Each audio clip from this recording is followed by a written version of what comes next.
నాగేశ్వరు, మీరు గ్యాప్లో మీకు టెక్నికల్ ఇష్యూ వచ్చింది. ఆ గ్యాప్లో రఘునందన్ అద్దంకి దయాకర్తో కూడా మాట్లాడాను. అసలు కేసీఆర్ స్పీచ్లో కొత్తదనం లేదు, అందులో ఒక కొత్త విషయం కూడా లేదు, అందులో ఏమీ లేదు అని బీజేపీ కాంగ్రెస్ ఫస్ట్ రియాక్షన్ అలా ఉంది. మీరేం చెప్తారు? కొత్తదనం ఉంది, ఎందుకంటే 99% కాంగ్రెస్ పైన అటాక్ చేశాడు, 1% బీజేపీ పైన పడ్డాడు. అవును, 1% కూడా కాదు, 0.01%.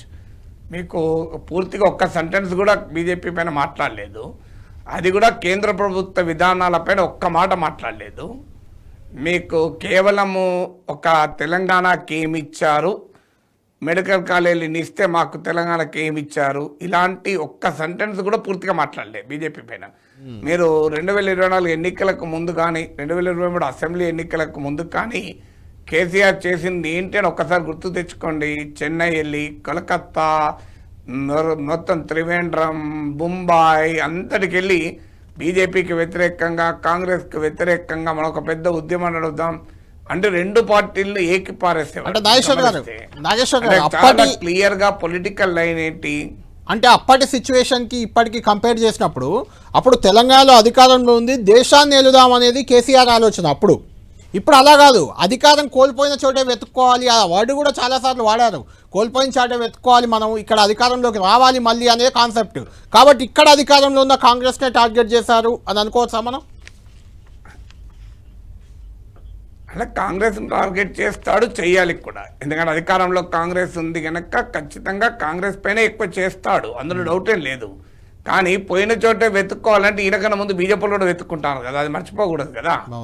ఒక బీఆర్ఎస్ వాళ్ళు వెతుక్కుంటాను రా, బీజేపీలు వెతుక్కోవడమే కాదు బీఆర్ఎస్కు రాకుండా చేశారు కదా పార్లమెంట్లో. బీఆర్ఎస్కు ఒక్క సీట్ రాలేదు, బీజేపీకి 8 సీట్లు వచ్చాయి. బీఆర్ఎస్కు 17% ఓటింగ్ వస్తే బీజేపీకి 35% ఓటింగ్ వచ్చింది. 20% బీఆర్ఎస్కు తగ్గింది, 20% బీజేపీకి పెరిగింది మీరు ఓటింగ్. అంటే పోయిన చోట వెతుక్కోవాలి, కరెక్టే. అది ఎక్కడికి పోతుంది పోయిన చోట, అది కూడా మర్చిపోవద్దు కదా. సో మీరు ఖచ్చితంగా కాంగ్రెస్ ప్రభుత్వం పైన పడాలి, పడతాడు, అది కరెక్ట్, అది దాంట్లో ఏం డిస్ప్యూట్ లేదు. కానీ ఆ proportion, sense of proportion miss అయింది చూడండి మీరు. సెన్స్ ఆఫ్ ప్రపోర్షన్ ఎక్కడా కేంద్ర ప్రభుత్వం పైన ఒక్క మాట కూడా అనలేదు. మీరు ఇవాళ తెలంగాణలో రాజకీయం ఏంటి చర్చ? 3 పార్టీలు ఉన్నాయి, కాంగ్రెస్, బీజేపీ, బీఆర్ఎస్. ఏ 2 పార్టీలు ఒకటేనే కదా చర్చ. ప్రతి కాంగ్రెస్ ఏమంటది, బీజేపీ బీఆర్ఎస్ ఒకటే అంటది. బీజేపీ ఏమంటది, కాంగ్రెస్ బీఆర్ఎస్ ఒకటే అంటది. బీఆర్ఎస్ ఏమంటది, రేవంత్ రెడ్డి బీజేపీ ఒకటే అంటది.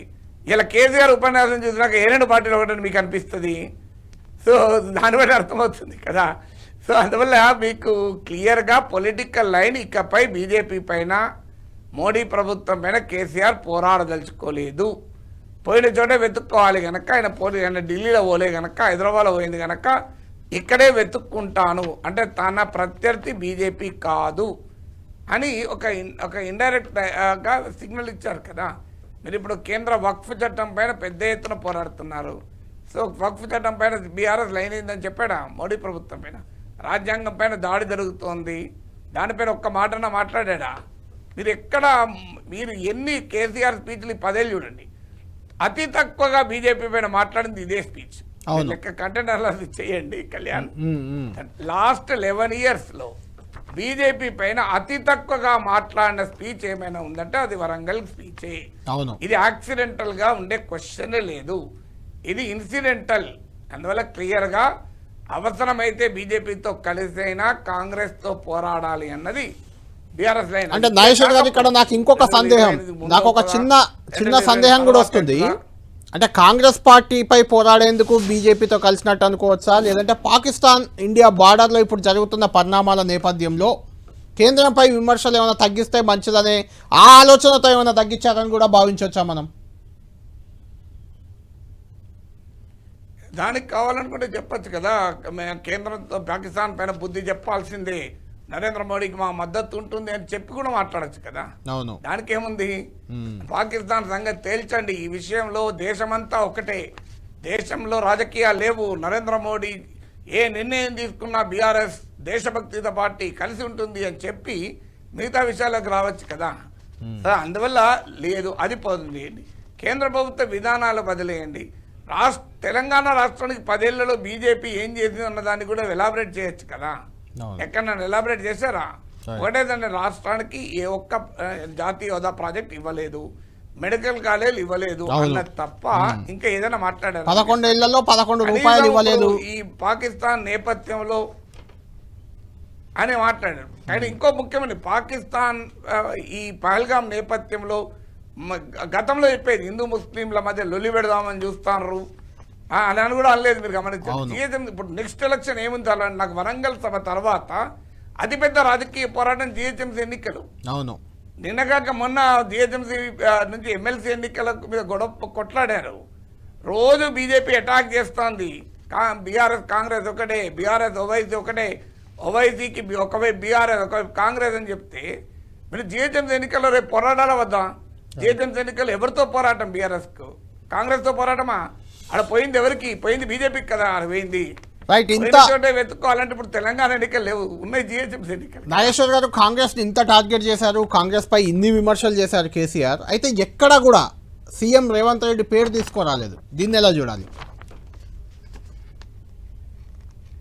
ఇది చాలా వ్యూహాత్మకము, తెలివైన పని. నిజంగానే ఒక్క బట్టి విక్రమార్క పేరులే కానీ ఇండైరెక్ట్ గా ఆయన పేరు ప్రస్తావించారు. అవును. ఇప్పుడు దీనికి ఎత్తుగడ ఏంటంటే, ఇప్పుడు రేవంత్ చేస్తున్న పొరపాటు కేసీఆర్ చేయలేదు, అది క్లియర్గా అర్థం కాదు. ఏంటా పొరపాటు అంటే, మీకు ఎప్పుడు కూడా గమనించండి, ఇందిరాగాంధీ 77లో ప్రజలు ఘోరంగా తిరస్కరించారు.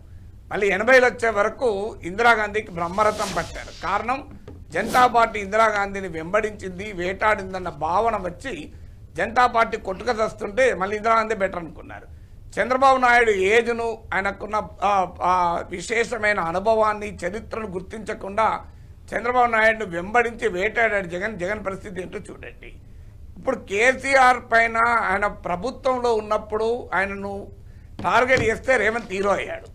కానీ ఎప్పుడైతే అధికారంలోకి వచ్చాడో రేవంత్కు కేసీఆర్కు ఉన్న ఏజ్ డిఫరెన్స్ రీత్యా కానీ, హిస్టరీలో కేసీఆర్ ప్లే చేసిన రోల్ రీత్యా కానీ, తెలంగాణ ఉద్యమ అస్తిత్వంతో ఆయనకున్న సంబంధం రీత్యా కానీ, కేసీఆర్నే వ్యక్తిగతంగా టార్గెట్ చేయడం అనేది రేవంత్ వ్యూహాత్మక తప్పిదమన్న అభిప్రాయం.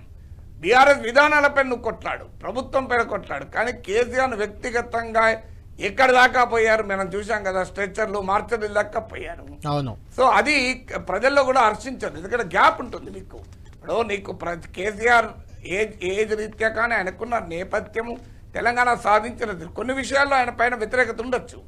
అసలు కాంగ్రెస్ పార్టీ చేసిన పెద్ద పొరపాటు ఏంటంటే, కేసీఆర్ను ఎందుకు ఓడించాలో వీళ్ళకి అర్థం కాలే. కేసీఆర్ను ఓడించింది కేసీఆర్ ప్రభుత్వ పాలన పూర్తిగా పనికిమాలిందా ఉందని ఓడించలే. కేసీఆర్ ప్రభుత్వం యాటిట్యూడ్ మీద పార్టీ పట్ల ఫ్యాటిక్ అంటారు. 10 ఏళ్ళు ఉండే వరకు ఒక రకమైన మొహం చాటేయడం, బోరు కొట్టడం, కుటుంబ పాలన అనే అంశం బాగా జనంలోకి వెళ్ళడం కావచ్చు, గడిల పాలన అనేది ప్రజలకు అందుబాటులో, ఇలాంటి అనేక factors. It is more a reaction to attitude than performance. మీరు ఇప్పటికీ చూడండి, గద్దను నిలబెట్టారు, ఇవన్నీ వాడుతుంటారు కదా. సో ఈ డైమెన్షన్ గుర్తించకుండా రేవంత్ కేసీఆర్ పైన వ్యక్తిగతమైన దాడి రేవంత్ చేస్తే, రేవంత్ పైన వ్యక్తిగతమైన దాడి కాదు, అసలు రాజకీయపరమైన దాడి కూడా కేసీఆర్ చేయలేదు.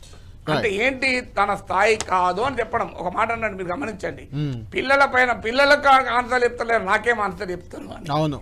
అంటే తనకు తానుగా ఇన్సులేట్ చేసుకున్నాడు. స్థాయి అనేది ప్రజలు ఇస్తారు. ప్రజలు రేవంత్ రెడ్డికి ముఖ్యమంత్రికి చేసిన తర్వాత స్థాయి గురించి మాట్లాడే హక్కు ఎవరికి ఉండదు. కానీ పొలిటికల్ ఫైట్ లో తాను రేవంత్ తో డైరెక్ట్ ఫైట్ లో పెట్టుకోదలుచుకోలేదు అనేది కూడా ఇది మెసేజ్, అది వ్యూహాత్మకమైన మెసేజ్ కదా.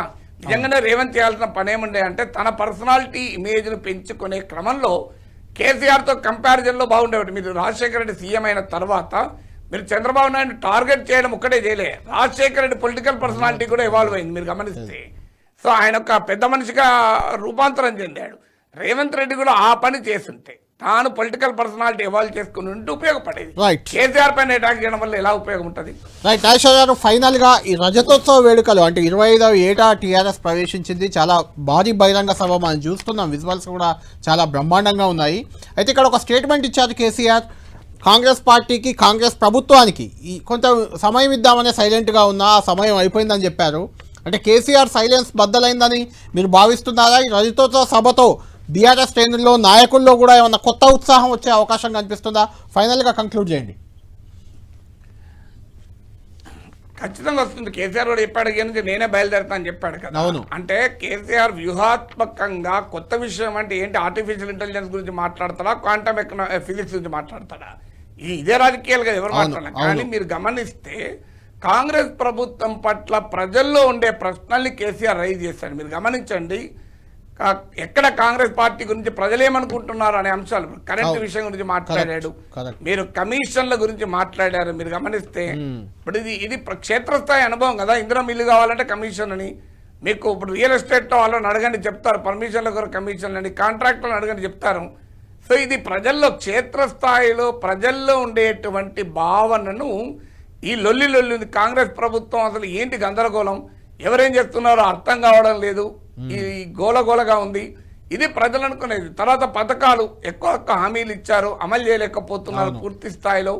ఇవన్నీ ప్రజల్లో ఉండేటువంటి క్వశ్చన్స్ ను కేసీఆర్ సంధించాడు. ఇప్పుడు కూడా రాజకీయాల్లో తెలివైన పని ఏంటంటే ప్రజల ప్రశ్నల్ని తన ఆయుధాలుగా మార్చుకుంటే సక్సెస్ అవుతారు.